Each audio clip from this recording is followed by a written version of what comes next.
আমি অধিকাংশ বলেছি, আপনি শুনেনি নাই কথা।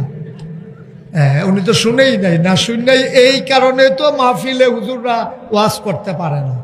আমি একবারও বলি নাই সব, আমি বলছি অধিকাংশ। আপনি ইন্টারফেয়ার করাটা মোটেও উচিত করেন নাই। আপনি আমার সম্পর্কে আপনার ধারণা থাকা উচিত। আপনি মাহফিলের মুডটাই নষ্ট করে দিলেন। আমি সব তো একবারও বলি নাই, আপনি কেন ইন্টারফেয়ার করলেন এখানে? সেই দিন কি আছে নাকি? আর আপনি খুব বাজে একটা কাজ করছেন। কোনোদিন এই কাজ কোনোদিন কোনো ময়দানে করবেন না আপনি।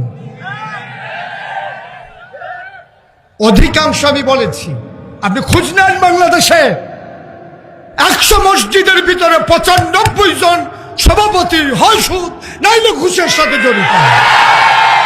আমরা জেনে শুনেই কথা বলি, আমরা লাইবিলিটি নিয়ে কথা বলি। তো যেই কথাটুকুন বলছিলাম, খুব মনোযোগের সাথে কথা শুনতে হবে, অর্থ বুঝতে হবে, আমার কথার গভীরতা কত এটা নিজে বুঝে হয় বুঝতে চাইবেন, নাহলে চুপ করে থাকবেন। আর